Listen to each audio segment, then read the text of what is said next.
नमस्कार, मी कीर्ती गायकवाड. स्वागत आहे आपलं आय न्यूज 28 मध्ये. चला तर मग जाणून घेऊयात महाराष्ट्रातल्या ताज्या घडामोडी. पालघर पोलिसांचा समुद्रकिनारी कडेकोट बंदोबस्त, 38 लँडिंग पॉइंटवर चौकशी सुरू. सध्या पाकिस्तानकडून देशात होणाऱ्या भ्याड हल्ल्यांच्या पार्श्वभूमीवर राज्यभरात सतर्कता बाळगली जात असून पालघर पोलिसांनी देखील कडक पावलं उचलली आहेत. पश्चिम किनारपट्टीवरील 83 किलोमीटरच्या परिसरात असलेल्या 38 लँडिंग पॉइंटवर पालघर पोलिसांनी चोख बंदोबस्त तैनात केला आहे. पोलीस अधीक्षक बाळासाहेब पाटील यांनी दिलेल्या माहितीनुसार किनारपट्टीलगतच्या सर्व तपासणी नाक्यांवर पोलिसांकडून येणाऱ्या जाणाऱ्या वाहनांची कसून तपासणी केली जात आहे. कोणतीही अफवा पसरवू नये आणि समाजमाध्यमांचा वापर जबाबदारीने करावा, असे आवाहनही त्यांनी नागरिकांना केलं आहे.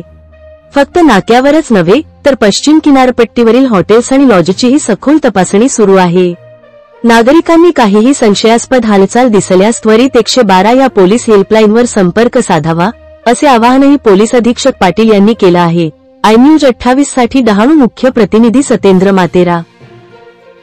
सध्याच्या आपत्कालीन परिस्थितीमध्ये पालघर जिल्ह्यामध्ये असणाऱ्या 83 किलोमीटरच्या सागर किनाऱ्यावर जे लँडिंग पॉइंट्स आहेत त्या ठिकाणी साधारणतः 38 ठिकाणी पुरेसा बंदोबस्त चेकिंगसाठी देण्यात आलेला आहे.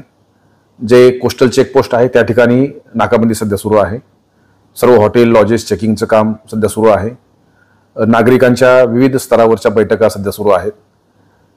जे सागर रक्षक दल आहेत यांच्याबरोबरच्या बैठका सध्या सुरू झालेल्या आहेत. या पार्श्वभूमीवर वेगवेगळ्या डिफेन्स एस्टॅब्लिशमेंटच्या संदर्भात जी कोऑर्डिनेशन आहे ते कोऑर्डिनेशन आमच्या सुरू आहे. माझं पालघरमधील नागरिकांना एक आव्हान आहे की या बाबतीमध्ये कोणत्याही अफवा किंवा कोणत्याही रूमर्स ज्या असतील त्याच्यावर विश्वास ठेवू नये. जर आपल्याला काही शंका असतील त्या बाबतीमध्ये पोलीस कंट्रोल रूम किंवा 112 याच्यावर संपर्क साधायचा आहे. आपल्याला काही मदत पाहिजे असेल तर 112च्या माध्यमातून आपण मदत घ्यायची आहे. परंतु कुठल्याही अफवाला बळी न पडता किंवा कुठल्याही स्वरूपाच्या पेट्रोलिंग किंवा इतर वाहनांचे फोटो इतरत्र शेअर न करता सोशल मीडियाचा अतिशय सावधानपूर्वक वापर करणं अपेक्षित आहे. या दरम्यानच्या कालावधीमध्ये आवश्यकतेप्रमाणेच जे बीचवर किंवा इतर ठिकाणी कुठेही अवास्तव न फिरता त्या एरियामधल्या सिक्युरिटी एजन्सीला सहकार्य करणं अपेक्षित आहे. धन्यवाद.